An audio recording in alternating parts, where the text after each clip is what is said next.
ही स्कॉलरशिपची mock taste आहे का डोकं फिरवण्याचा प्रकार? पण त्यांनी माझं उत्तर रॉंग दिलं. तुझं उत्तर रॉंग दिला? अगं ही इतिहास घडवण्याची जागा आहे. पण आबा, तुमचं क्रिकेट फारच स्लो आहे. आयपॅड वर 10 मिनिटात वर्ल्ड कप जिंकू शकतो. ती ब्लू जर्सी पाहिली ना, की तुझ्या आबाच्या अंगावर काटा का येतो. मी तुला दाखवतो खरी खुरी ब्लू रिव्होल्युशन म्हणजे काय असतं ते. ब्लू रेव्होल्यूशन म्हणजे काय आबा?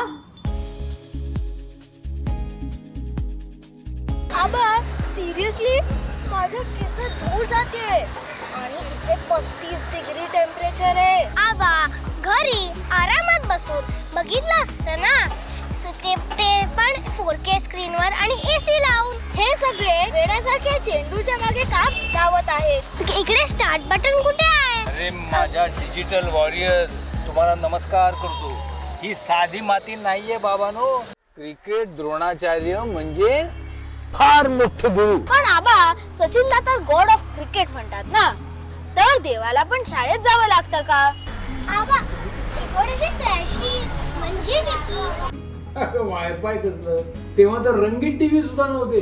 वेस्ट इंडिज म्हणजे ते ॲव्हेंजर्स सारखे का? Only 183 shocking. 250 रन्स तर इझिली होतात, ते सुद्धा T20 मध्ये. त्यांनी ठरवलं होतं जिंकू किंवा मरू. हे तर इम्पॉसिबल आहे. हे तर हायली इम्पॉसिबल आहे. आबा, सचिन ही मॅच बघितली होती का? आणि क्रिकेट असा धर्म आहे जो 140 करोड लोकांना एकत्र आणतो. पण तुमच्या एक लक्षात आलं, क्रेझी म्हणतात ती काय असते. हो.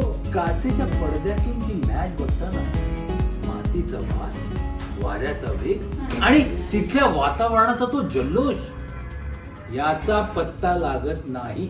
आबा, उद्या सकाळी 7 वाजता आपण मैदानात जाऊया. मी उद्या खऱ्या क्रीजवर उभी राहणार. मी पण खऱ्या क्रीजवर राहणार. मी पण माझा नवीन प्रवास सुरू करेन. खेळ अजून संपलेला नाहीये. नवीन वारसदार पुन्हा येत आहेत. शेवटी बदल घडायला वर्ष लागत नाही. कधी कधी फक्त एक अंथरलेला दिवस पुरेसा असतो. हेच ते क्रांतिकारी पाऊल आणि हीच आहे द ब्लू रेव्होल्यूशन.